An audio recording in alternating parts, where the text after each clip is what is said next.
Valeu, Burman. Obrigado pelo convite. Agradeço aí em seu nome toda a diretoria da UBA. Eu acho que aos amigos, aos colegas, todo mundo que está conectado. A UBA é uma entidade que vem aí trabalhando firme, né, na construção do direito ambiental. Hoje reúne os principais advogados, especialistas em meio ambiente do país. Altíssimo nível dos mais variados assuntos. A UBA tem feito encontros discutindo temas específicos, porque, a despeito de reunir especialistas em meio ambiente, está cada vez mais comum hoje nós termos especialistas dentro do direito ambiental em contencioso ambiental, penal ambiental, licenciamento. A Paula, como vai falar da questão da exportação de madeira. Nós tivemos a questão de contencioso, a inversão da ônus da prova semana passada. São os temas mais variados do direito ambiental e a UBA vem promovendo esses encontros num exercício permanente aí de da informação, divulgação e fomentando a participação nesse momento delicado que vivenciamos aí em razão do efeito da pandemia do Covid. Então, Burman, agradeço mais uma vez o convite. E a minha proposta aqui, eu vou bem direto ao ponto, vou trazer algumas considerações.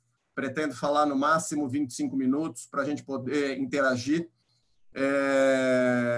A proposta é falar de acordos setoriais e logística reversa, né? Então, para começar esse tema, eu acho que é importante, o nosso referencial normativo é a Política Nacional de Resíduos Sólidos, Lei 12.305 de 2010, regulamentada no mesmo ano pelo Decreto 7.404. Então, a política nacional traz um conceito mais importante que logística reversa, é o conceito de responsabilidade compartilhada pelo ciclo de vida do produto. Esse conceito traz uma mensagem em que todos os agentes, sejam eles agentes privados, fabricantes, importadores, distribuidores, comerciantes, seja o usuário, o cidadão, o consumidor, ou seja, o município, né, as prefeituras, enquanto titulares do serviço de limpeza urbana e resíduos sólidos, têm atribuições que é o que a lei prevê, individualizadas e encadeadas. Ou seja, cada um faz o que lhe compete para reduzir o volume de resíduo gerado e o encaminhamento de materiais de rejeitos para aterro sanitário. Então, aí voltado desde a discussão de melhoria de produto até uma disposição final ambientalmente adequada dos rejeitos em aterros sanitários.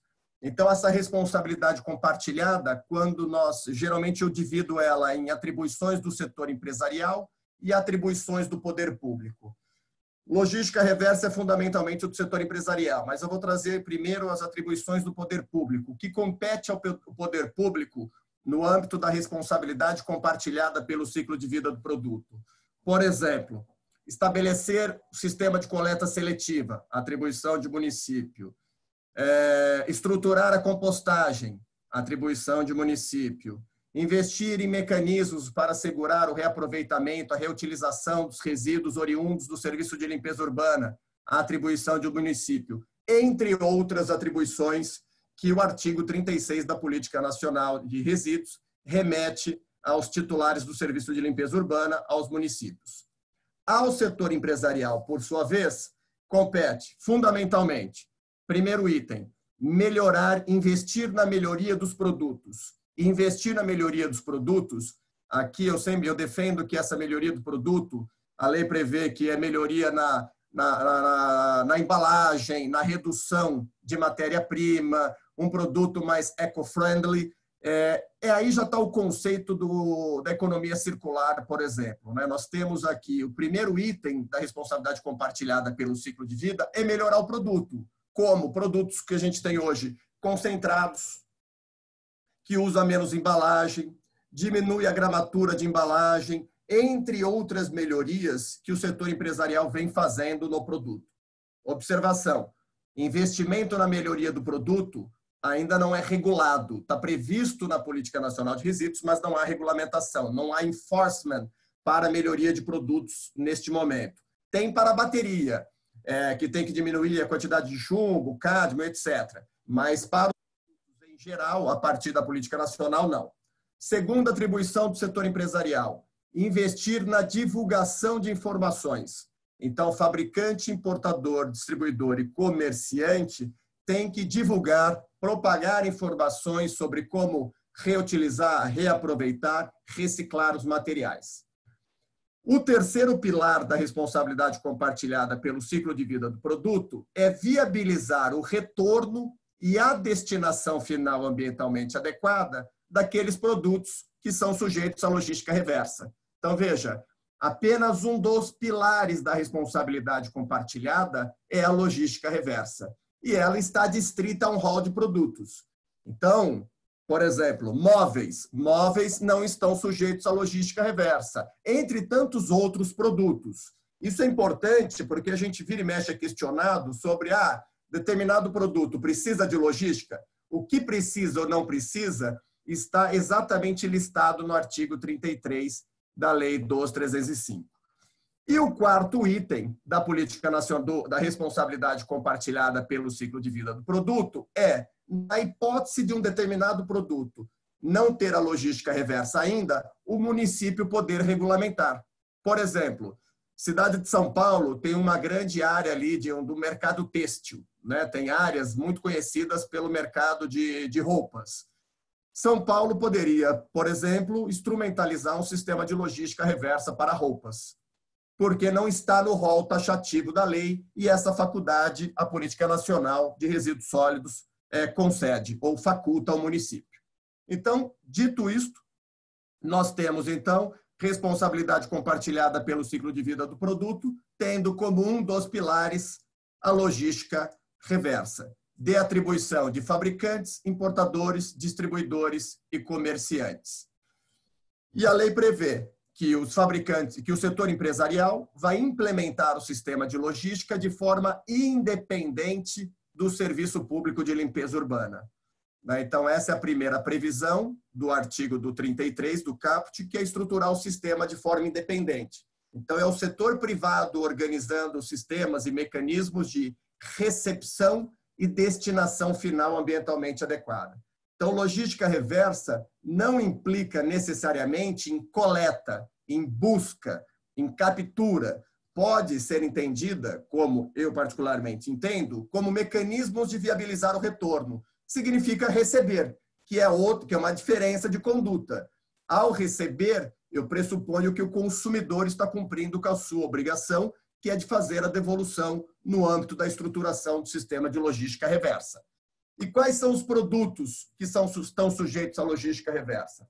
Nós temos agrotóxico, as embalagens de agrotóxico, pilhas e baterias, óleos lubrificantes e as suas embalagens, pneus, lâmpadas e eletroeletrônicos. Esse é o rol taxativo que o artigo 33 traz de produtos que estão sujeitos ou que são sujeitos à logística reversa.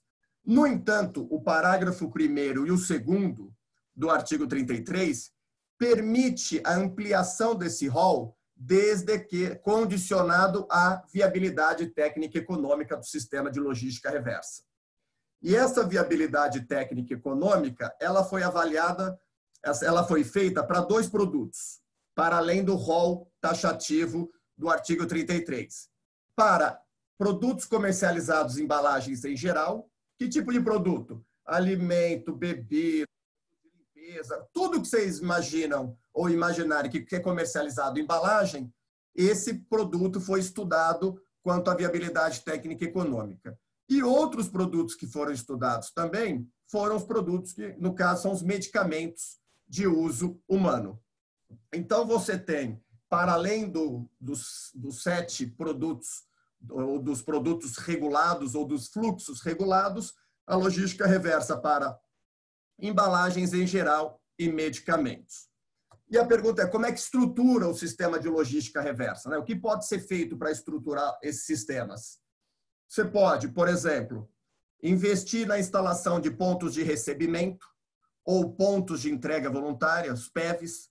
Eu, particularmente, gosto de falar em ponto de recebimento exatamente para remeter um entendimento que aquela estrutura recebe, ela recepciona a partir de uma conduta ativa do consumidor de entrega.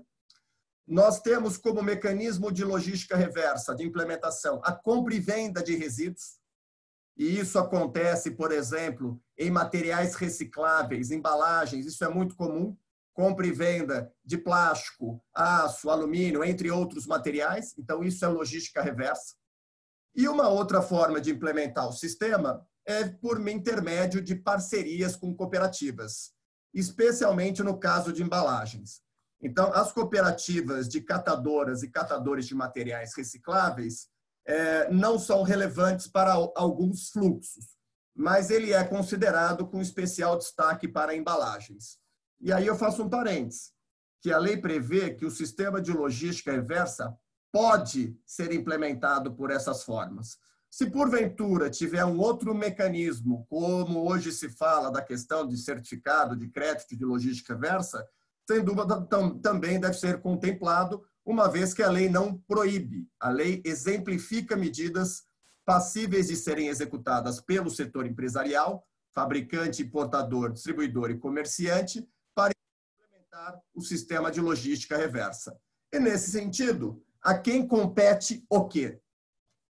Consumidor. Consumiu o produto, obrigação, efetuar a devolução. É isso que a lei coloca, efetuar a devolução para o varejo, comerciantes e distribuidores.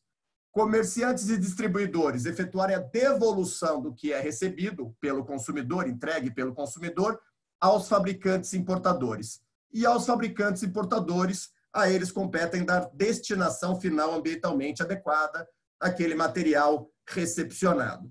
Parece simples, mas quem acompanha de perto, né, os sistemas sabe o tamanho da complexidade que significa fazer a devolução. O que é devolver? É entregar? É disponibilizar para a coleta? É dar a estrutura? Como é que funciona? Eu tenho que remunerar o consumidor? Várias discussões que permeiam a operacionalização do sistema de logística reversa.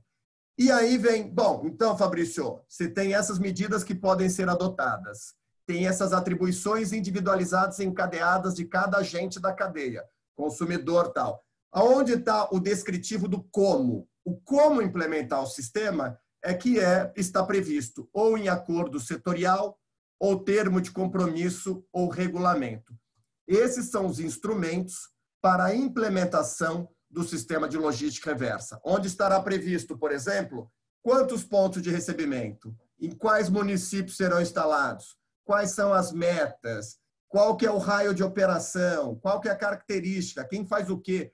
Toda a diretriz operacional do sistema de logística reversa, ele está previsto em acordos setoriais, termos de compromisso ou regulamentos. Os acordos setoriais, que na verdade acaba sendo o foco do nosso bate-papo aqui, nada mais é que um contrato. É um contrato, só que você imagina o seguinte, é um contrato, imaginem, né? Um contrato que hoje é tão difícil celebrar um contrato entre partes, agora você imagina entre partes que no mercado ou que no setor que eles participam, eles não estão alinhados. A indústria olha de uma forma, o varejo tem outra perspectiva, o distribuidor outra e o importador é um desconhecido. Então, como é que eu coloco todos numa mesa para negociar um contrato para implementar o sistema de logística reversa no Brasil? Então, por isso que alguns questionam, porra, Fabrício, o acordo demorou 5 anos. Sim, não tem prazo. A lei não determina prazo para a sua assinatura. E tem que conciliar todos os interesses. Às vezes, tem vários desafios dentro do sistema de logística que pressupõe, por exemplo, uma regulação pelo Estado, como aconteceu no caso de eletroeletrônicos, em que, para viabilizar a logística reversa de eletroeletrônicos, o IBAMA publicou uma instrução normativa entendendo que, na fase de recebimento, transporte dos eletroeletrônicos até o reciclador, o eletroeletrônico não é perigoso. Caso contrário, imaginem, uma loja que armazena celulares, que recepciona celular, estaria armazenando resíduo perigoso, estando sujeito a licenciamento e licença ambiental um quiosque de shopping. Tá? Então, esse tipo de absurdo A gente tem que enfrentar. Eu não posso recomendar à indústria assinar um documento sem um marco regulatório consistente, robusto, passível de cumprir. E os acordos setoriais, então, vêm como esse guarda-chuva contratual, estabelecendo as diretrizes de operacionalização do sistema de logística reversa. A diferença do acordo, o que acontece? Se criou um mantra de que acordo setorial é federal e termo de compromisso é estadual. Não, o que aconteceu? Como São Paulo, o estado de São Paulo, tem uma legislação, uma política estadual de resíduos que data de 2006, é anterior à política nacional de 2010, a política paulista não previa acordo setorial, previa apenas termo de compromisso. Então, São Paulo, quando começou a regulamentar o assunto, então começaram a ser firmados termos de compromisso. E aí os demais estados, Paraná e os outros que começaram nessa sequência também se organizarem para isso, começaram a estabelecer dinâmicas de celebração de termos de compromisso, em razão fundamentalmente de um movimento que começou em São Paulo. Mas tanto acordo como tanto acordo como termo pode ser firmado em âmbito federal, estadual e municipal. O que a gente tem sustentado neste momento é a importância de se manter a prevalência do federal. Eu tenho que ter uma segurança jurídica mínima para observar, porque eu estou tratando de Brasil. Se cada estado ou cada município quiser regulamentar o assunto, não estou discutindo não estou discutindo competência tem. Mas se cada um se antecipar a esse ponto, pode criar de tal forma uma problemática que inviabiliza a implementação e, por vezes, isso resulta na judicialização. Então, aí nós temos qual que é a fotografia hoje do Brasil. E só um último parênteses. O termo de compromisso previsto na Política Nacional de Resíduos é o que está previsto na Lei 12.305. Não tem qualquer equiparação, e não é o TAC, termo de compromisso, não tem conduta a ser ajustada. É um instrumento, né, administrativo para determinar a implementação ou para instrumentalizar o sistema de logística reversa. Hoje, no Brasil, nós temos firmados os seguintes acordos setoriais. O primeiro acordo setorial firmado no Brasil foi em 2012, das embalagens plásticas de óleo lubrificante. Em 2014, o acordo setorial de lâmpadas. Em 2015, o acordo setorial de embalagens em geral. Em 2019, o acordo setorial de eletroeletrônicos. Em 2019, ainda o acordo setorial de bateria chumbo ácida. Então, alguns pitacos sobre cada um, tá? O primeiro acordo setorial de 2012 de embalagens de óleo lubrificante. O que particularmente me chamou a atenção? O que eu acho interessante, na verdade. É um sistema que já vinha sendo implementado por determinações de órgãos estaduais, especialmente no Sul, Santa Catarina, Rio Grande do Sul. Então, era um sistema que já tinha uma certa organização. E o que eu achei interessante do acordo é que talvez seja um dos únicos acordos a prever melhoria do produto, no caso da embalagem do produto. Este acordo setorial prevê que 10% das embalagens dos novos óleos lubrificantes serão compostas aí por 10% de material reciclado. Então, é muito bacana ver o processo de indução, de utilização e o fechamento do looping, né? No fundo, isso é economia circular na veia. É você estruturar, capturar a embalagem do óleo, reciclar e trazer a embalagem de novo na fabricação de novos produtos.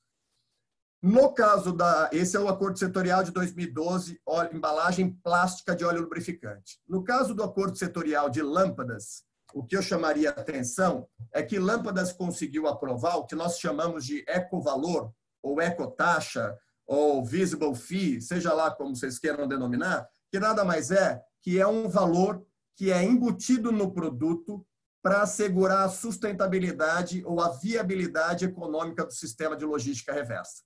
Então, hoje, por exemplo, toda lâmpada importada, trazida para o Brasil, porque não tem mais fabricante nacional, toda lâmpada importada paga aproximadamente 40, 41 centavos por lâmpada colocada no mercado para assegurar a sustentabilidade do sistema de logística reversa de lâmpadas. A inteligência do modelo é que você tem uma particularidade, você não tem player local. Então, você é importado. Então, você barra logo na importação. Se não recolher o valor do ecovalor, ou não recolher o montante do ecovalor, você não importa, você não coloca a lâmpada no mercado. Então, esse é um dos modelos mais fairs, na minha opinião, porque ele já pega na veia. Mas qual que é a diferença, a particularidade? O mercado de lâmpadas é importado. É diferente, por exemplo, quando a gente entra no outro acordo setorial, que é o de embalagens em geral.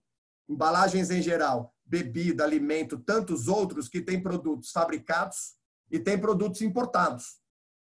E na logística de embalagens, quem assinou o acordo setorial à época é o que nós denominamos de coalizão. Foi um conjunto de 24 associações que firmou o acordo setorial e que esse acordo pauta-se fundamentalmente na melhoria e na estruturação de cooperativas de catadoras e catadores de materiais recicláveis. E aí a estruturação mesmo é colocar prensa, caminhão, reformar galpão, é dar dignidade para as cooperativas, para o seu trabalho, para o exercício da sua atividade, e também a implementação de pontos de entrega voluntários, que são os PEVs no varejo. Então, fundamentalmente, esse acordo setorial está calcado nessas medidas e também na potencialização da reciclagem a partir dessas ações.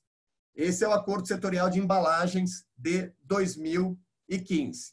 Depois do acordo setorial de 2015, nós temos mais 2 acordos firmados em 2019. O acordo setorial de eletroeletrônicos, que foi firmado em 2019 e que traz aí também um cronograma de estruturação de pontos de entrega no varejo. E a questão do eletroeletrônico tem algumas particularidades, por exemplo, o setor é dividido por linha verde, que é computador, celular, linha branca, que a gente a geladeira, portáteis, que é quinquilharia. Eles odeiam que eu falo isso, mas é só para a gente associar mixer, batedeira, tudo que é um eletrodoméstico que está dentro desse conceito do eletrônico, do produto eletroeletrônico. E é um acordo setorial que foi firmado em 2009. No entanto, como foi assinado apenas por uma parcela do setor empresarial, o governo federal, no começo deste ano, em fevereiro, publicou um decreto federal dispondo sobre o sistema de logística reversa. E isso vem para superar um dos gargalos ou um dos desafios da logística reversa. Qual que é um dos desafios da logística reversa? Assegurar isonomia. Do que eu estou dizendo? Eu estou tratando de um acordo. O acordo setorial é um contrato. Eu tenho um grupo que assina e um outro grupo que não assina. Não obstante ser uma previsão legal, o Estado, o poder público fiscalizador, tem dificuldade de enforcement contra aqueles que não assinaram, né? Porque, no fundo, eles não se comprometeram com a implementação do sistema. A obrigação está na lei, mas o como está no acordo. E para superar este problema, por exemplo, no caso de eletroeletrônico, o governo publicou o decreto no começo do ano, 10.240, tratando da logística reversa de eletroeletrônicos. Nada mais que estendendo as disposições para um contrato.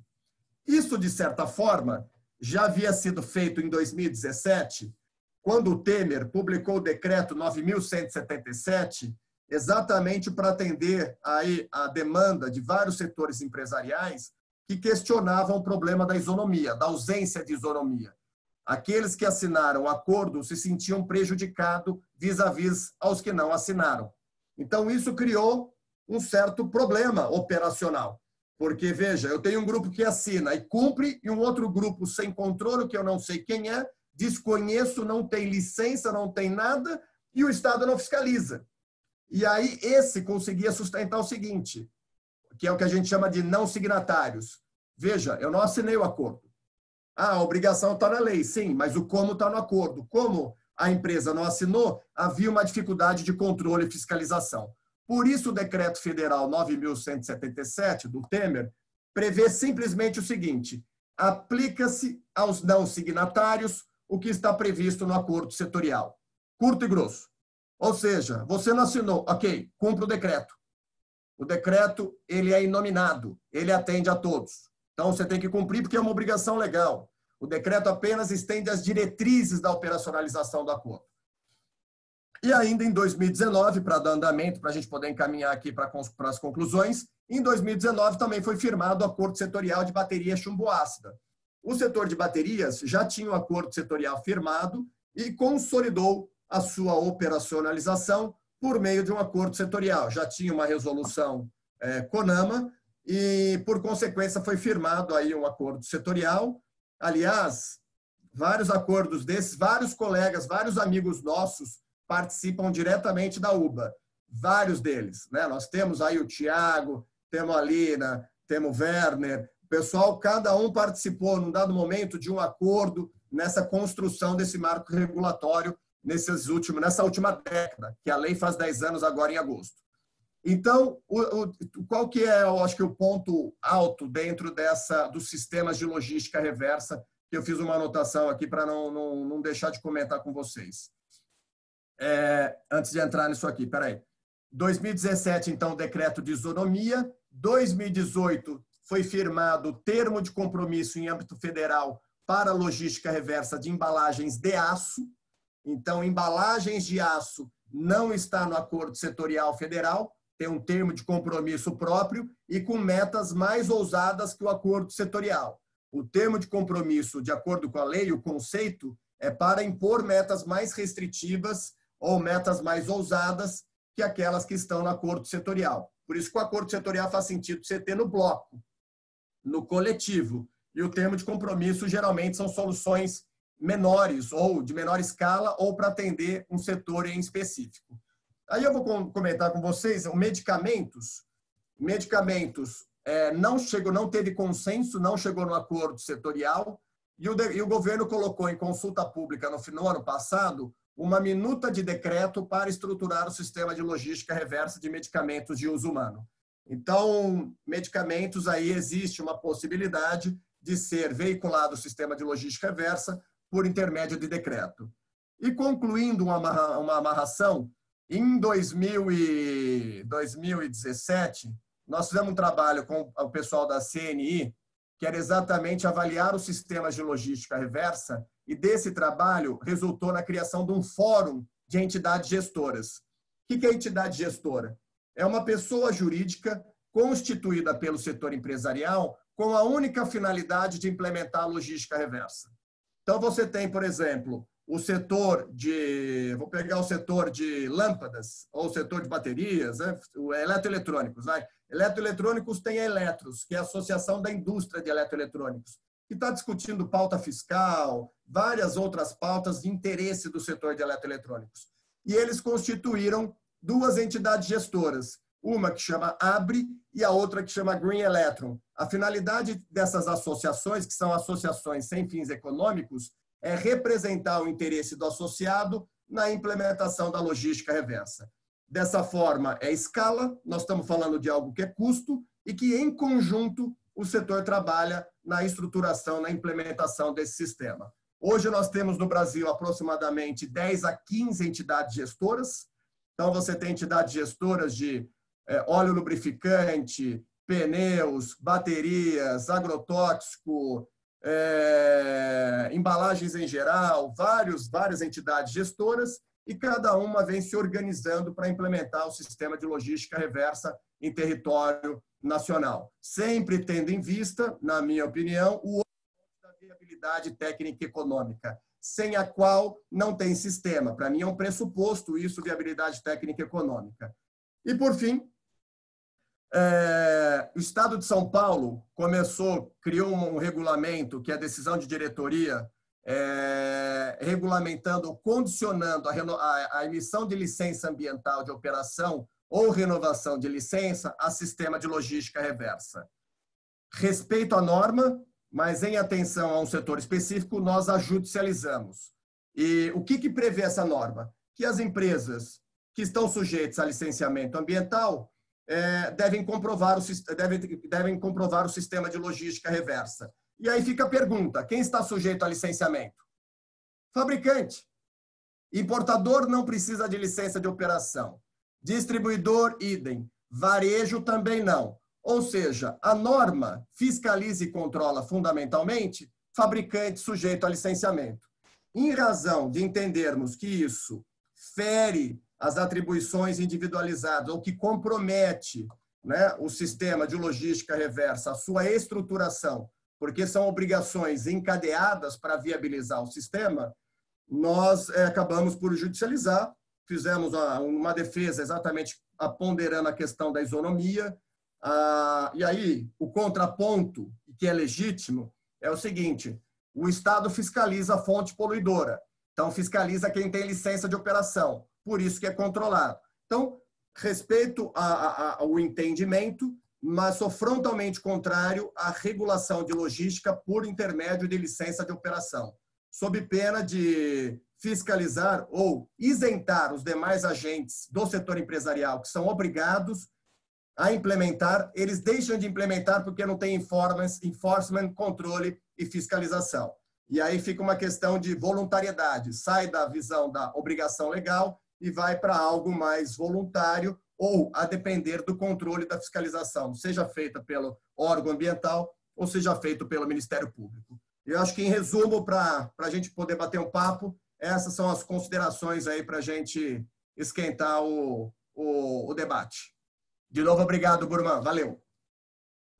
Obrigado, Fabrício. Excelente a tua apresentação e a concisão, né? Conseguiu falar de forma bem objetiva aí, um panorama bem grande da Lei de Política Nacional de Resíduos Sólidos e também dos acordos setoriais. Eu quero comentar uma coisa, mas vamos pela ordem aqui. Marquinhos Abreu, começa, por favor, Marquinhos. Tá no mudo. Oi, Fabrício. Tudo jóia? Beleza, Marquinhos. Oi, Burman. Oi aí a todo mundo. Parabéns aí pela apresentação. Consegue, em pouco tempo, trazer tudo que a gente precisa saber, cara. Como sempre, o nosso mestre, nosso guru aí de resíduos sólidos. Não à toa que o setor empresarial, o Fabrício é uma referência, né, não só para empresas, como para as grandes instituições lá, como a CNI, que foi citada, por exemplo. Eu tenho uma questão que eu queria, meio que uma dúvida, compartilhar e saber a sua opinião. Como você bem pontuou, a Política Nacional de Resíduos Sólidos, aprovada, né, em 2010, mas alguns estados já tinham suas políticas estaduais, Paraná, São Paulo, entre outros. Então, já existiam iniciativas locais. Agora a gente tem o sistema da logística reversa, que não é uma novidade, já existia CONAMA, já existiam normas estaduais, mas a gente tem esse novo panorama, lá o artigo 33. E a gente tem percebido uma dificuldade, alguns setores já faziam logística reversa, ainda que com outro nome há 20 anos, então já estão mais estruturados, abrangindo aí uma grande parcela do mercado. Outros ainda estão engatinhando, outros ainda estão engatinhando apenas em alguns locais, principalmente sul e sudeste. Você tem uma escala e uma distribuição mais concentrada e um adensamento populacional que permite, né, favorece essa logística reversa, né? O nome é perfeito, o produto tem que voltar de onde veio. É fácil, a economia sempre foi feita em direção ao consumidor e agora a gente está começando a perceber que precisa também fazer a economia inversa, voltar aquilo do consumidor para a fábrica. A política tem 5 artigos sobre instrumentos econômicos que não estão implementados, dificilmente serão. O país cada vez com menos dinheiro, com aperto fiscal há muito tempo. Então, assim, a gente lá pela CNI já tentou no Ministério da Fazenda e outros ministérios a regulamentação dos instrumentos econômicos da política de resíduos, mas dificilmente a gente acredita e ainda é insuportável a gente se deparar com situações absurdas como a tributação da reciclagem e como a dupla tributação de serviços, enfim, problemas do Brasil. E aí, como eu comentei, o Sul e o Sudeste parece que tem uma situação um pouco melhor, um pouco mais, uma infraestrutura mais fácil para se fazer uma logística reversa, enquanto a gente olha para o Norte, Nordeste, Centro-Oeste ali no meio, é mais difícil fazer isso. O governo não vai colocar dinheiro nisso, isso é bem difícil. Então, as entidades empresariais elas estão se mobilizando, criando essas entidades gestoras, como você comentou, para tentar colocar isso para funcionar. Aí a pergunta, você acha que iniciativas locais de negociações, acordos setoriais, termos de compromisso estaduais, municipais, que você tem ali um contato direto entre o empresário e os governos locais, a prefeitura que faz todo o trabalho de coleta de lixo, o contato com os catadores, que é importante eles estarem inseridos aí nessa questão e são Não existe tirando sempre outras instituições maiores, mas não existe nenhuma entidade que represente, né? Normalmente são representações locais, pontuais. Você acha que a saída para a implementação efetiva, né, dos acordos setoriais estaria em boas mãos se fosse descentralizada, ou é necessário uma centralização dessa política no Ministério do Meio Ambiente? Qual é a sua percepção sobre isso? Em outros termos, a gente vai ser salvo por iniciativas locais ou ainda devemos aguardar aí esses grandes acordos setoriais assinados em Brasília? Marquinhos, ótimo ponto, assim, direto e reto, cara. Eu sustento a prevalência, a centralização do federal, chegando, porventura, no estadual, mas ainda tendo como referência a diretriz federalizada. Porque o que acontece? Nós começamos a ver, por exemplo, normas estaduais sem pé nem cabeça. Você imagina o seguinte, já vamos... Tirem a fotografia da nossa Câmara, do nosso Senado. Né? Agora, degrada isso e vai para um âmbito estadual, imagina no âmbito municipal. Então, a produção é muito ruim. E aí você começa a ter leis estaduais que, ao invés de falar em responsabilidade compartilhada pelo ciclo de vida, fala em responsabilidade solidária. Ao invés de tratar de observar as diretrizes e os parâmetros que estão num acordo federal ou mesmo na lei, começa a criar da cachola porque alguém falou ou porque alguém botou o pé na Europa e aí falou, lá funciona. Sim, é o que eu sustento também. Eu falo, funciona. Mas olha o tamanho do Estado, olha o tamanho do país, olha a educação da população, olha a cultura, olha o que é o que a gente fala da visão sistêmica, né, da gestão de resíduos. Você vai ter que olhar a questão econômica, a questão tecnológica, a questão ambiental, social. Então, quando o pessoal, na França funciona muito bem, na Suécia, olha o nosso tamanho. Portugal é um bom exemplo. Tá, mas é o Paraná. Então, assim, dá para ajudar? Ajuda. Mas eu, particularmente, sustento que município tem o seu papel de acompanhar e verificar se está sendo implementado. A minha opinião, tá? É lógico que isso é controverso, especialmente na perspectiva dos municipalistas, de acompanhar, verificar o desenvolvimento, a implementação do sistema, ver se tem pontos, se não tem. Eu acho que o município tem um papel importante, especialmente no varejo, assegurar que os varejos, que os estabelecimentos comerciais façam parte do processo, mas eu tendo a centralizar e nos estados ainda com uma regulação moderada. Vai fazer, até porque eu acho que é importante o Estado se apropriar do assunto, mas se apropriar com cautela. E aí, porque o que acontece? Outro dia mesmo teve um Estado que regulamentou logística de eletroeletrônico, prevendo que o sistema vai recolher X quilos por habitante. Bom, qual que é o compromisso? Como é que eu consigo assegurar que o consumidor vai fazer a devolução? Como é que ele entrega? Então, tem questões que só o dia a dia a gente vai aperfeiçoando, vai discutindo, e por isso que eu particularmente sustento que centraliza, quanto muito nos estados, município acompanha e vê se está cumprindo. Se você tinha que ter ponto, veja se tem ponto. Se o município, se o varejo não tem participado, coloque o varejo para aderir. Essa é a minha percepção. Márcio, pode falar, depois eu também vou comentar, depois tem o Edson que pediu a palavra e tem umas perguntas que ficaram aqui no chat, aqui eu posso ler para ti aqui, Fabrício, para facilitar a tua vida. Fala, Fabrício, tá me ouvindo? Opa, bem, Mazaro. Tudo, e você, companheiro? Rapaz. Parabéns aí pela apresentação, pela eloquência. Muita gentileza. Não poderia ficar calado com o tema, que é um tema que eu tive uma participação bem significativa na implementação dele, você sabe disso. Sim. Eu fui um dos membros lá do Comitê de Implementação da Logística Reversa por algum tempo, representando o Ministério da Agricultura, e tive a sorte, o prazer e o privilégio de ter coordenado o primeiro acordo setorial depois da lei. Não sei se você se lembra disso, que foi o de embalagens plásticas de óleos lubrificantes. Foi um trabalho que durou mais ou menos uns 8 meses de negociação com todos os setores envolvidos, que no final, acordo fechado, no final não tinha acordo, porque veio o grande questionamento da questão da logística reversa. Quem paga a conta da reversibilidade?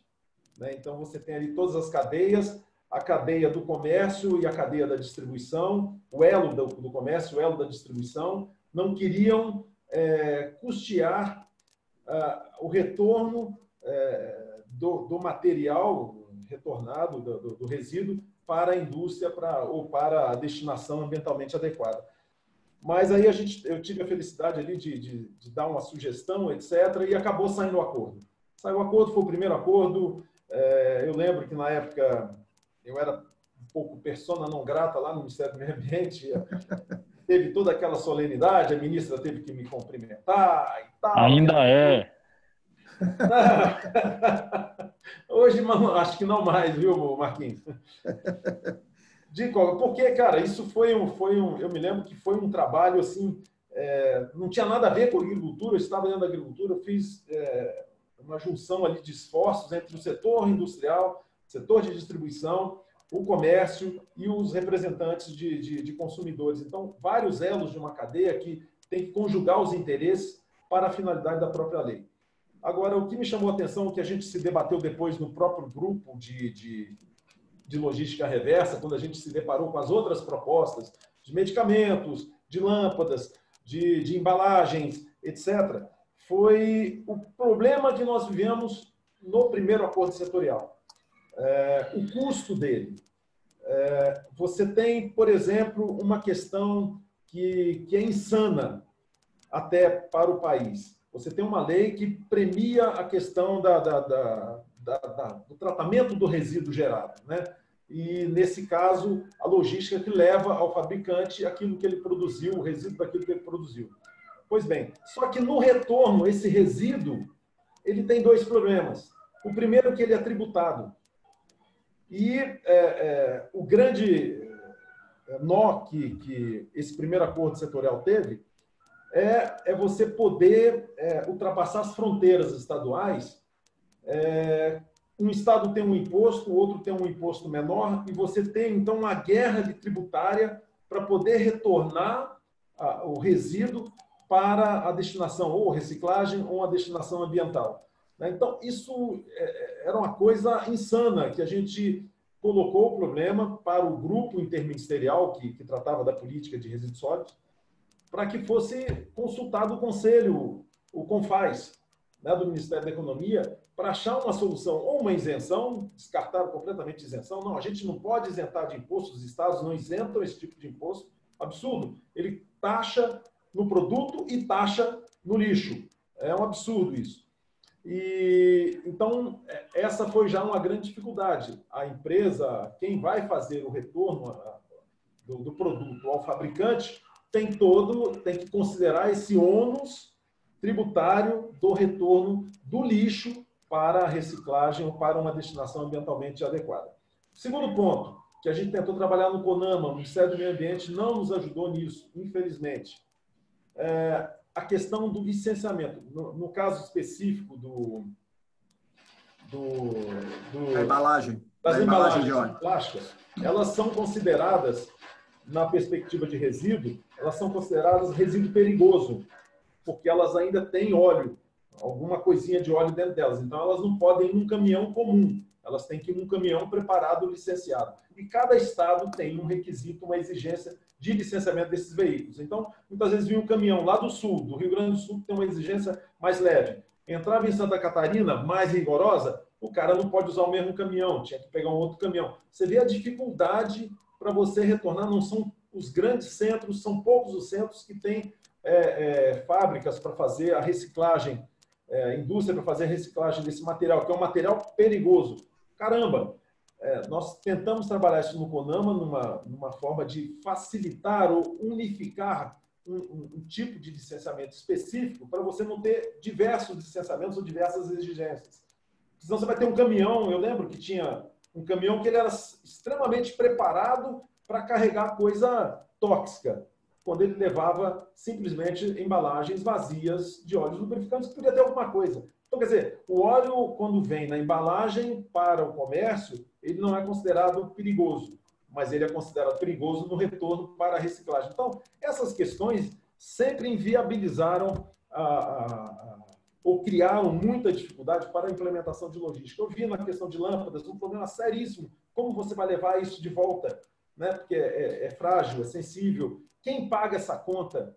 Quem vai pagar? É a indústria, a distribuidora e o agravante das lâmpadas, que você sabe, Fabrício, tinha a questão de que parece que mais de 90% são lâmpadas são importadas. E as empresas que fazem importação são empresas pequenininhas, com 2, 3 funcionários no máximo. Então, quer dizer, como é que você vai criar essa responsabilidade para uma empresa ínfima, né, que ela tem um lucro fantástico, mas ela é muito pequena, ela não tem qualificação técnica, não tem nada. Então, é um grande problema, eu vejo a questão da logística reversa ainda no Brasil, por conta dos gargalos e por conta das regras que envolvem a logística, que não destravam a possibilidade de ocorrer a logística. E só para informar por último aqui, Marquinhos, você aí da CNI, a Política Nacional de Resíduos Sólidos, ela ainda não foi implementada. A lei, sim, está lá, que a gente trabalhou a lei. Tivemos um grande questionamento na época de regulamentação da lei, porque a lei diz o que é resíduo sólido. É aquilo que é descartado. Então, nós da agricultura brigamos muito, porque na maioria das atividades agrícolas, nada é descartado. Tudo tem um aproveitamento econômico para uma segunda cadeia. Então, não pode ser, essa atividade não pode estar afeta àquela exigência que a lei coloca do plano de gerenciamento do seu resíduo sólido. Nós conseguimos, então, uma brecha no decreto, uma interpretação, uma briga ferrenha na Casa Civil, para o Ministério da Agricultura dizer quais atividades geradoras de resíduos que podem aproveitar esses resíduos num segundo, num terceiro, num quarto elo da cadeia produtiva, sem a necessidade de apresentação do plano de gerenciamento de resíduos sólidos, que, na verdade, é um novo licenciamento. A de política que foi aprovada dentro do GT, ela chegou a ser aprovada em CONAMA, Conselho de Resíduos de Recursos Hídricos, todos esses conselhos. Só está faltando um conselho, que é o Conselho Nacional de Política Agrícola. Está lá já desde 2013 ou 2014 para a apreciação desse conselho. Esse conselho nunca se reuniu e agora a gente está, todo o Ministério da Agricultura, todos sabem, a gente está viabilizando a aprovação da proposta de política, justamente para subsidiar, Fabrício, o programa que a gente vai lançar agora no começo de maio, que é o programa Bioinsumos, porque o resíduo sólido ele é um insumo do bioinsumo. Então, uma coisa está atrelando a outra, a gente está viabilizando, tentando agora fazer a viabilização de reunir o Conselho Nacional de Política Agrícola para aprovar e liberar para a gente ter, então, finalmente, o Plano Nacional de Resíduos Sólidos. Então, são essas observações que eu queria te colocar à sua disposição. Muito bom, Mazaro. De fato, não, é que o que o Mazaro colocou é isso aí. Nós estamos em 2020, 10 anos da lei, nós não temos um plano nacional que traz as diretrizes para todo o território nacional em gestão e gerenciamento de resíduos, né? O plano, de fato, parou, não foi aprovado, e agora se espera que em 2020, pelo menos essa é a expectativa, a gente ter finalmente o plano aprovado, e que deve ser aprovado junto agora com essa discussão da reforma do marco regulatório do saneamento, que dá mais um fôlego aí para os municípios em termos de eliminação dos lixões. A questão, acho que você abordou, e o Marcos também trouxe isso, 2 pontos. A questão do instrumento econômico, infelizmente, por isso que o pessoal, às vezes, quem está fora do debate, critica ou fala da morosidade, mas veja, se você faz uma coleta e faz a destinação, fala que tem ISS. Fala, se você pega, isso aqui também vai ser tributado agora por causa do transporte. Você começa a ver uns absurdos, que é o que o marco regulatório nosso impõe, que praticamente inviabiliza. E quando nós estamos falando de logística reversa, pessoal, é custo. É custo. Custo no produto. Aí a gente pode pensar assim, sim, mas quem paga é o consumidor. Sim, é quem deveria pagar. Mas o problema é que, como alguns fazem, não todos, quando você põe o custo da logística reversa no produto, você pode chegar à conclusão que você está perdendo competitividade, é um custo a mais. É um custo que o seu concorrente não tem. Então, toda essa discussão de como implementar, de todo o processo negocial, permeia ou perpassa essa discussão da responsabilidade financeira, do ônus, de quem paga, como paga. Né?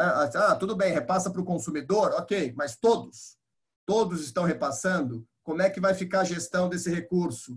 Então, no Brasil, nós temos particularidades, por isso que eu sempre falo,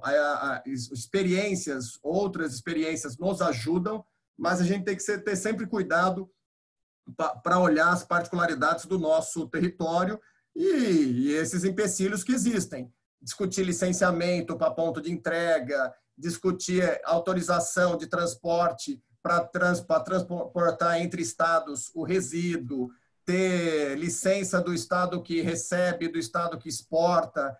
Então, assim, são várias discussões e depende do fluxo.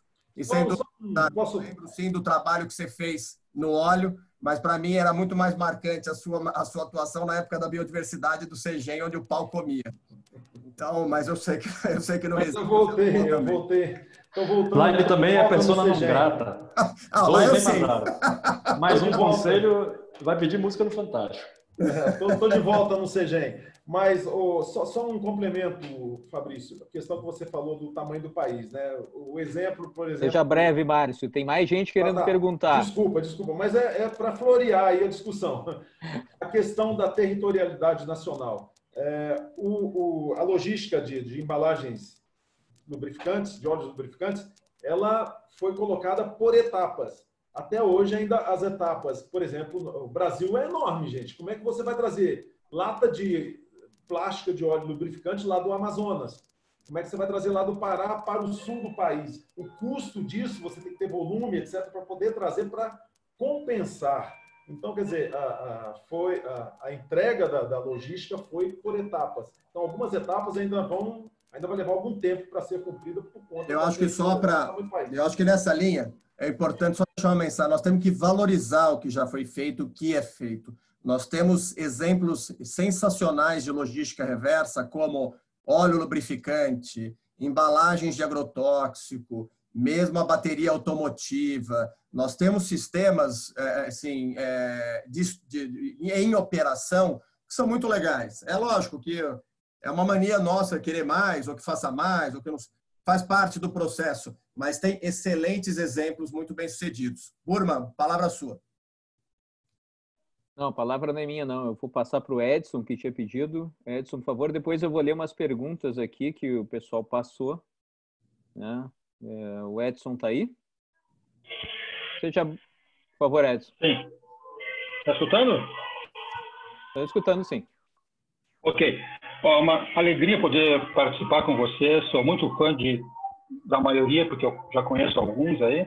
Então, eu lido muito com as questões municipais, né? Eu fui coordenador técnico da Confederação Nacional dos Municípios na época que a Política Nacional de Resíduos Sólidos estava sendo muito debatida. E eu, juntamente com o Carlos da Abreu, nós participamos de várias audiências públicas, com o Mimo também, que está presente nesse webinário. Então, nós defendemos muito os municípios. E a logística reversa sempre foi um entrave com as questões, como é que os resíduos, a logística reversa em municípios pequenos, como Amazonas, ou qualquer outros municípios, né, não conseguem ter esse retorno, essa logística reversa. E aqui, em Minas Gerais, acontece algo muito interessante, né? O Ministério Público obriga que os municípios façam a coleta de lâmpadas, pilhas de baterias, pneus, em alguns municípios que não têm esse sistema funcionando. Só que os municípios não conseguem dar conta disso. E a maioria desses resíduos vão parar lá no lixão. O Ministério Público autuou um município de 6 mil habitantes no valor de 5 milhões esse TAC. E fica inviável pagar o TAC, fazer o aterro e suprir as necessidades. Eu queria entender mais sobre esse ponto, como é que os municípios podem resolver esse problema, que a lei ainda está muito distante dessa realidade em municípios pequenos, né, e também nos municípios do norte e nordeste do país. Talvez você possa me ajudar nesse debate. Edson, eu acompanho o seu trabalho também, fez um excelente trabalho, o Mimo está aqui também, está ouvindo, são caras que batalham aí na defesa do interesse municipal. E quando eu coloco uma visão um pouco mais alargada, quando eu vejo o município querendo tratar de logística reversa, não obstante ser mais do que legítimo, eu sempre coloco alguns pontos antes para a gente poder chegar na logística reversa. E esses alguns pontos começam. Disposição final ambientalmente adequada. Faz. Né? Tem aterro sanitário? Porque, às vezes, tem município querendo falar de logística reversa, mandando para lixão. Né? Então, peraí, vamos dividir os assuntos e vamos avançar. Tem plano municipal de gestão integrada? Tem. Então, eu acho que a logística é um assunto que vai chegar nos municípios de pequeno porte também. Esteja certo que é um desafio, não tenho nem dúvida, porque você pensa o seguinte, o sistema de logística ele é gradual, né? Então, você tem metas de estruturação, meta de peso, meta quantitativa, meta geográfica, e, naturalmente, os sistemas tendem a atender primeiro os lugares mais povoados, e onde geralmente tem estrutura para viabilizar isso. Né? Então, você tem uma cadeia recicladora, como foi colocado. Poxa, eu coleto embalagem lá em Belém do Pará, ou na região do Pará, mas não tem recicladora, tem que vir para o Sudeste. Então, isso aí, às vezes, é melhor enterrar no aterro sanitário, né, do que toda no fato, aí quando você faz o balanço ambiental, né, de emissão, transporte, risco e tal, para chegar para destinar no Sudeste. E por que isso não avança? Eu acho que volta na questão dos instrumentos fiscais econômicos. Os estados não estimulam, os estados não ajudam. Né? Dá um tratamento fiscal, zera ICM aí para material reciclado, estimula a cadeia, ajuda a estruturar. Mas esteja certo, assim, o trabalho de vocês é louvável, mas é um dificultador, porque são pequenos municípios, geralmente com limitada capacidade econômica financeira para fazer o básico. E, de outro lado, aí eu falo para quem trabalha fundamentalmente para a indústria, que de fato, que a gente coloca como os pontos para a gente superar. Eu não posso implementar um sistema de logística onde o município tem a obrigação de ter um aterro sanitário há 50 anos e ainda manda para lixão. Então, você fala, lembrando que o Código Sanitário da década de 50 já previa a proibição de utilizar lixão, depois Política Nacional de Meio Ambiente, Lei de Crimes, e etc. Então, destoa um pouco o diálogo, né? a coerência do diálogo. E aí acaba havendo, sim, vamos priorizar grandes manchas urbanas, que significam grandes volumes, e, por consequência, está mais perto da estruturação. E aí é a gradualidade. Isso vai crescer.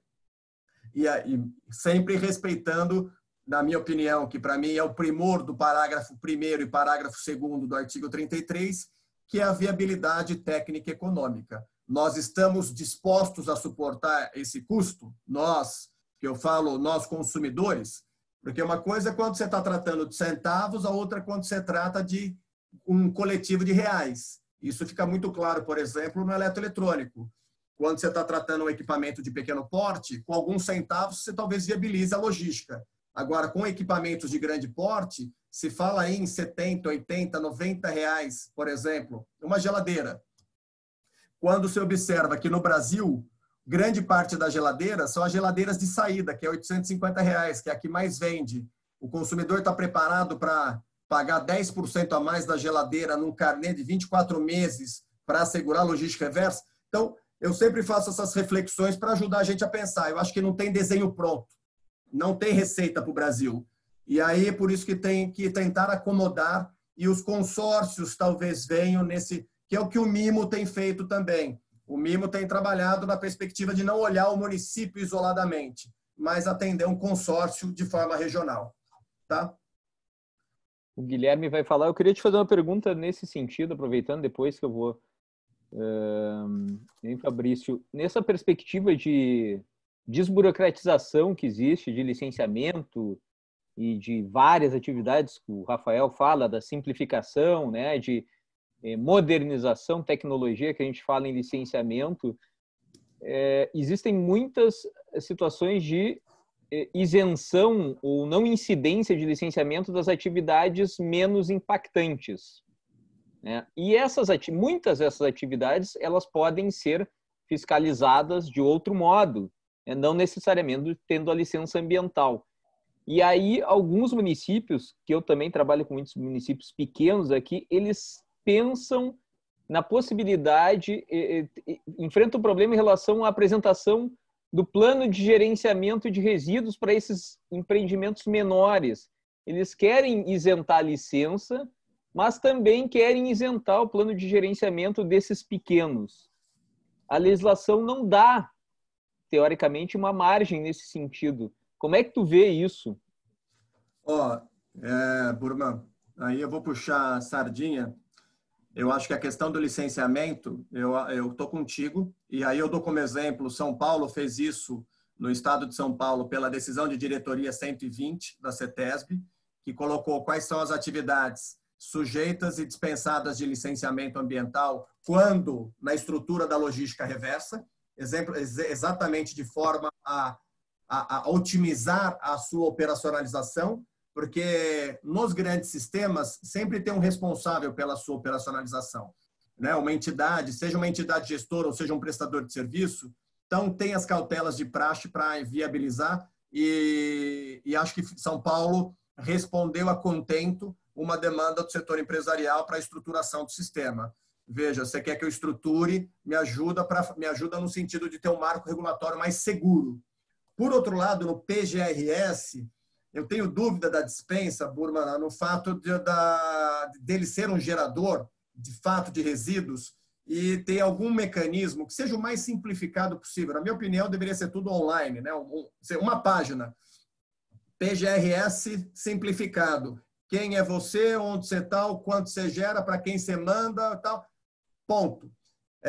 São Paulo tenta fazer isso, o município instalou o CTRE, que é uma plataforma toda online, mas ainda focado nos grandes geradores, que eu acho que é onde os municípios deveriam também encaminhar nesse sentido. Ou seja, quem gera mais de 200 litros por dia, 2 sacos, vai pagar a conta. Essa conta vai entrar no rateio do serviço público. Então, tem alguns mecanismos para ajudar, mas a simplificação do PGRS é um dos trabalhos que está na pauta aí do setor empresarial também. Eu não consigo sustentar a dispensabilidade dele, por ser uma ferramenta que particularmente ajuda no gerenciamento do resíduo, especialmente por parte do ente público, para tentar desafogar, para tentar liberar o sistema, para cuidar do cidadão e deixar empresa, varejo, comércio, pequenos estabelecimentos, na minha opinião, pagando a conta e aliviando o sistema municipal. Tá? Ótimo. Pode falar, Guilherme, depois eu vou ler as perguntas aqui do pessoal que fez aqui no chat, tá, Fabrício? Tá joia. E Fabrício, parabéns pela quantidade de informação. Sou um admirador do seu trabalho aí. Só para ilustrar, o colega, acho que o Edson, fez um comentário sobre as dificuldades que os municípios enfrentam.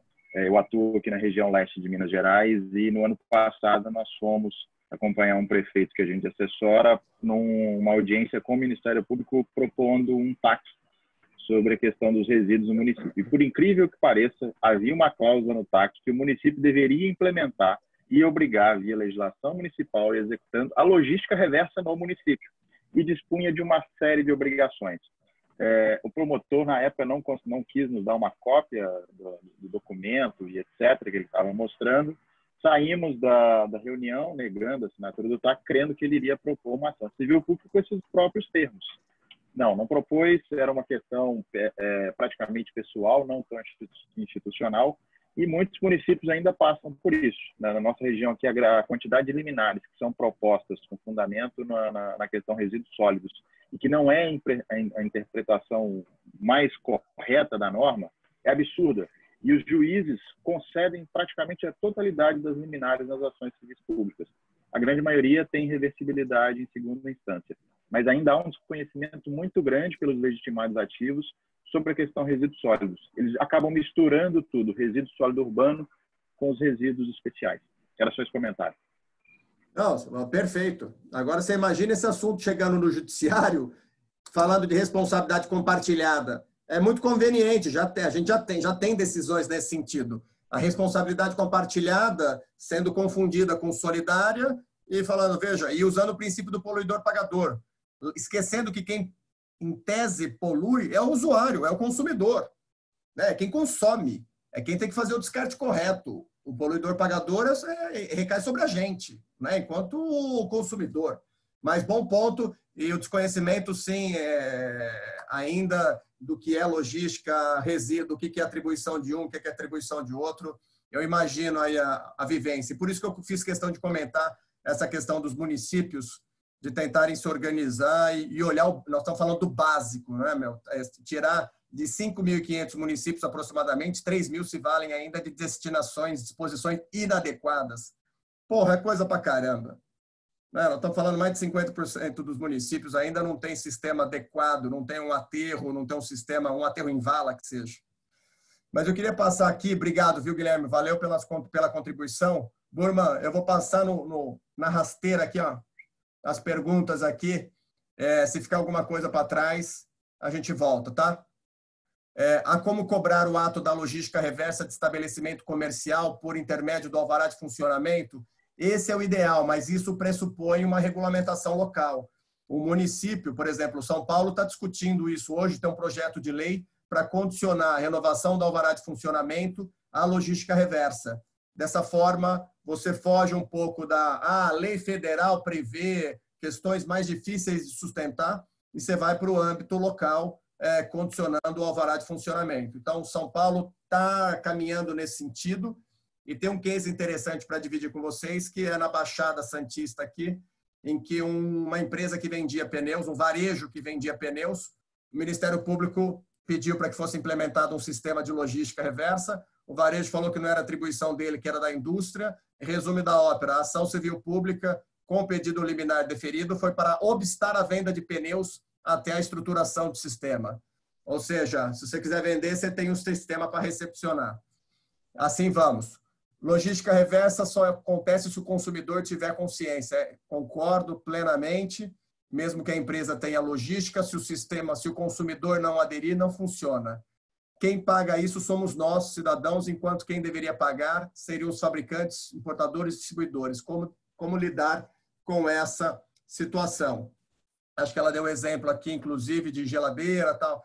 Nós temos ainda, como o sistema ele é gradual e compete ao município realizar o sistema, né, a limpeza urbana e o manejo de resíduos sólidos, quando os produtos que são sujeitos à logística caem no sistema municipal, compete ao município fazer esse recolhimento e assegurar a destinação final. Então, o que acontece? O que tem é um processo gradual de implementação. E isso, por vezes, sem dúvida, você continuará a ter o município como com o seu papel preponderante dentro da estruturação do sistema. E o que eu particularmente defendo é que o município institua taxa ou que conceda o serviço ao privado e cobre tarifa do usuário. A exemplo de água e esgoto. Paga água, paga esgoto, paga luz, por que não paga lixo? Geralmente o resíduo está dentro do IPTU, o cidadão não sabe. Então eu defendo a cobrança individualizada, específica do resíduo também. A questão da segunda fase do acordo setorial de embalagens, teve a primeira fase, que foi 2015 a 2017, o setor empresarial continua implementando, mas ainda não foi firmada a segunda fase. Existe uma perspectiva, uma expectativa de serem aí publicados ou da gente ter vários acordos setoriais de embalagens por tipo de material.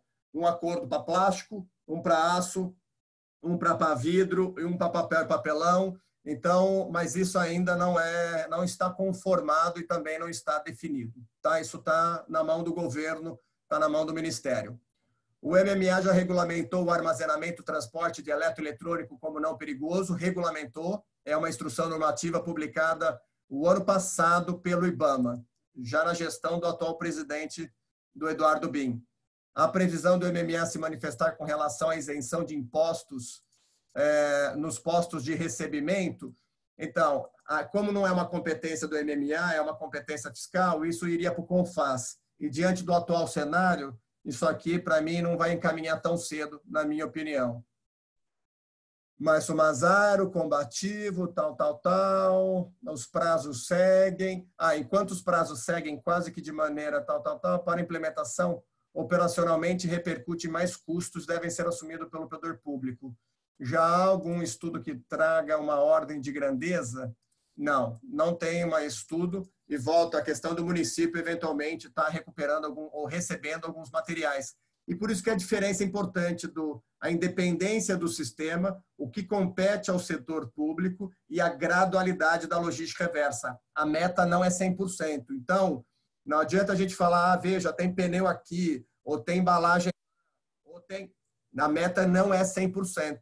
Então, as metas são graduais. Embalagens, em geral, hoje, por exemplo, é 22%, eletroeletrônico é 17%. Eu acho que deu uma passada aí, Burma. Muito bem. Deixa eu fazer uma pergunta. Essa resposta que tu falou do alvará de localização, ela não entra na mesma situação da licença ali de São Paulo, no momento que tu foca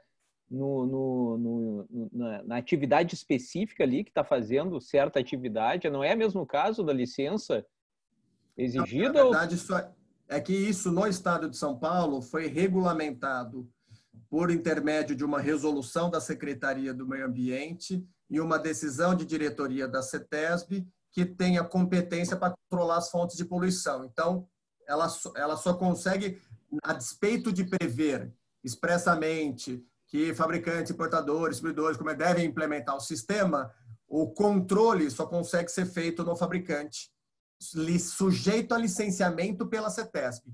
Se for um fabricante licenciado pelo município, por exemplo, já também tem uma dificuldade maior de controle. E aí que se levanta o outro ponto, dos municípios, porventura, começar a regulamentar, caso regulamentem logística reversa, tratando da licença de funcionamento. É lógico que isso, estou falando, é botar fogo no parquinho, né? Que aí começa um Deus nos acuda. Mas é uma forma de também chamar outros agentes, como, por exemplo, importador, que não tem licença de operação, distribuidor, não tem, mas tem licença de funcionamento, e os comerciantes também, para começarem a se falar e se organizar essa cadeia. Fabrício, parece que teve uma pergunta ali que você não pegou do Guilherme sobre o prazo para os municípios acabarem com os lixões. Tiveram algumas iniciativas legislativas para mudar, prorrogar até não sei quando. Como é que está essa situação? Prazo. O prazo formalmente é o de 2014, né, pela Lei 12.305. Agora, na reforma do marco regulatório, no aperfeiçoamento do marco regulatório do saneamento, a proposta é ir para 2021, 22, 23, fazer um escalonamento, mas esse escalonamento está condicionado a 2 instrumentos. O município só pode se valer desse escalonamento, ou seja, vai reduzir o seu risco de exposição na esfera administrativa, civil e criminal, se ele tiver mecanismo de cobrança estabelecido, seja cobrar no IPTU, cobrar taxa ou tarifa, e plano municipal integrada implementado. Que esse é outro ponto. A obrigação é elaborar e implementar o plano. Tem muita coisa feita aí, pouca coisa implementada. Então, esses 2 pressupostos cumpridos, o município, a depender do seu porte, terá aí uma prorrogação do prazo. Até hoje não teve uma prorrogação formal. O que tem é essa reforma do marco regulatório do saneamento que tende a prever isso. Faltou alguma coisa aí que eu comi bola? Não, acho que de forma geral, acho que tu respondeu a todos, né?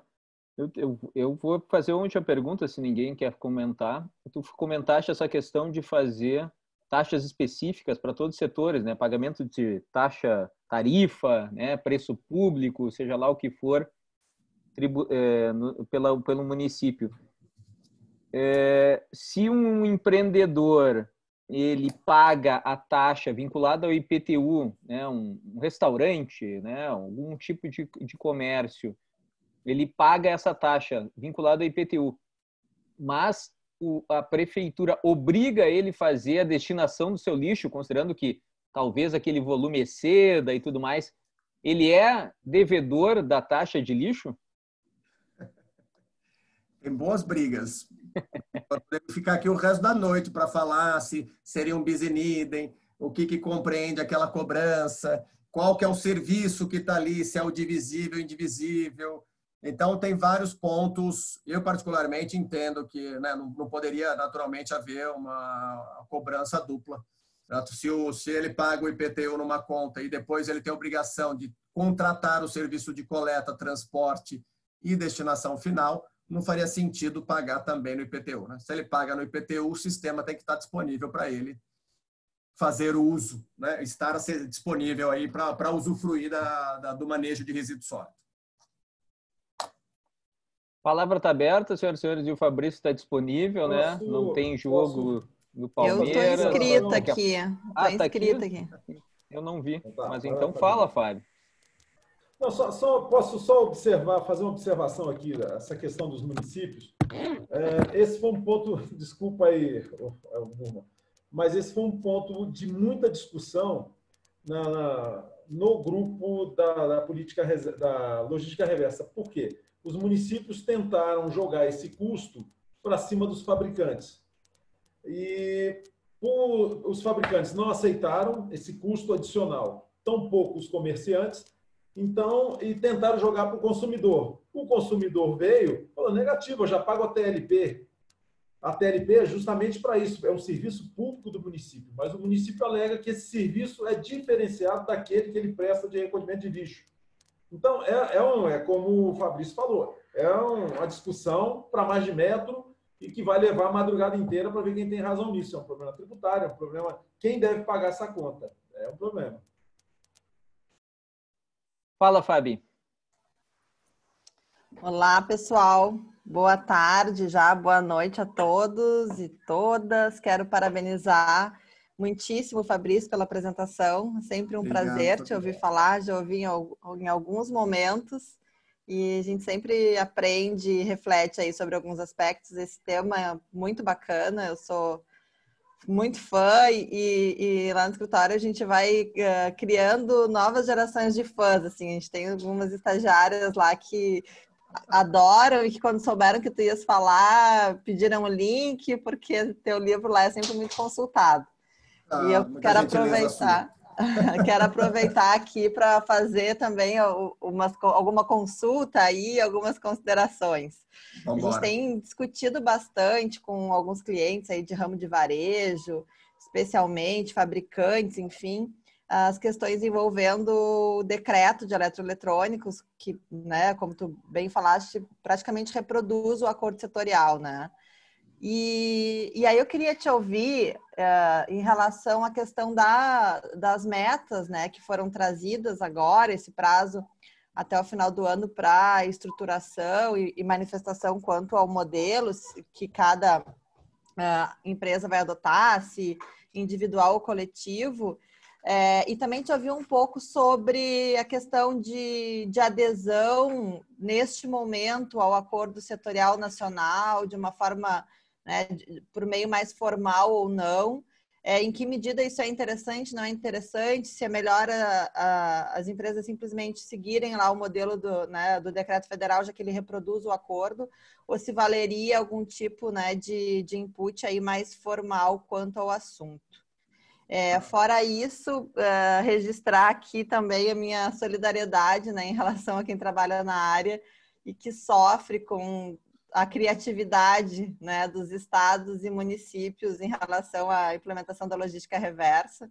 A gente tem enfrentado aí alguns casos de obrigação para fins de renovação de licença ambiental, de implementação de sistema de logística reversa em municípios, sei lá, de 30 mil habitantes no Recôncavo Baiano, sabe? Coisas assim super fáceis de serem cumpridas num país continental como o nosso. Mas vamos em frente, porque a gente aprende e também ganha um dinheirinho enfrentando todos esses problemas, né? Não, eu vou mais. Pasme. Já tem município, por exemplo, que recolhe o resíduo sólido urbano e tem determinado tipo de embalagem de um produto X, mandando notificação para a empresa, para pagar, falar, veja, eu recolhi tanto da embalagem e mandando, olha, deposita X tantos reais no fundo tal. A turma é criativa, então, assim, a coisa vai longe ainda. Mas deixa eu te falar. Isso sem falar em promotor de justiça que ajuiza ação para cada produto por município, cada né? Tipo de embalagem. Cada tipo de embalagem por município. Mato Grosso do Sul, grande Lobé, querido amigo. Deixa eu colocar eletroeletrônicos, o que acontece? Um ponto, você abordou um ponto que particularmente foi o que a gente trabalhou e eu particularmente não recomendei a assinatura do acordo setorial por discordar da meta de 17%, porque pela minha leitura, desde sempre, o 17% era 17% no prazo de 5 anos.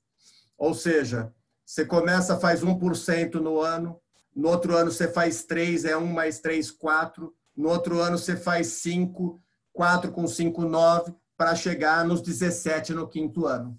Esse sempre foi um entendimento que permeou toda e qualquer negociação e conversa relacionada ao acordo setorial de embalagens.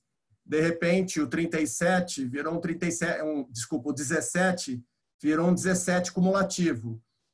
1 no primeiro ano, 6 no segundo, 10 no terceiro, 12 no quarto. Sei que se você somar tudo, dá 39%.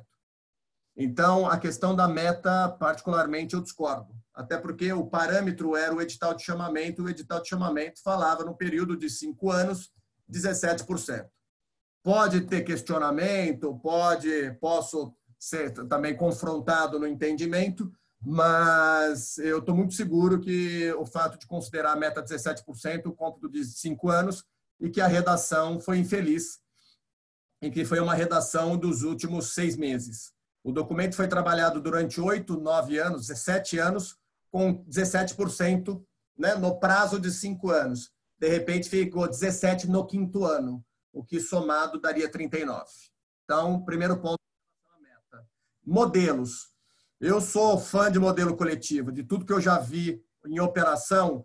Para mim, como se trata de custo, regionalidade, exposição também, porque é uma coisa seguinte, quando eu estou no modelo coletivo, eu estou numa entidade gestora, alguém falará por mim. Então, tem ofício do Ministério Público, tem ofício da Prefeitura, tem ofício do Estado. Ao invés de você meter o timbre lá, a empresa, CNPJ, seu representante legal, tem questões institucionais relevantes que me levam a crer que o modelo de entidade gestora, modelo coletivo, além do custo, né, além da escala, ele é mais conveniente que o modelo individual. Mas, lógico, a lei não proíbe, não tem nenhuma disposição, muito pelo contrário, as regulações prevêem o modelo individual, aí vai ficar a critério de cada um e, lógico, do controle e da fiscalização, no caso de eletroeletrônicos. Então, eu acho que esse é um ponto... Eu sempre sustentei a questão do modelo coletivo. Eu ainda não estou convencido que modelos individuais funcionam. A não ser que seja um ou outro modelo mais estruturado. Agora, quem vai começar e começar sozinho, você pensar em pontos e meta, regionalização, meta de volume, eu particularmente tendo, Fabiana, a trabalhar com modelo coletivo. Tá? E a questão da meta que eu te falei, foi um dos determinantes para a não assinatura do acordo. E eu, se me perguntar, Fabrício, eu assino o acordo ou cumpro o decreto?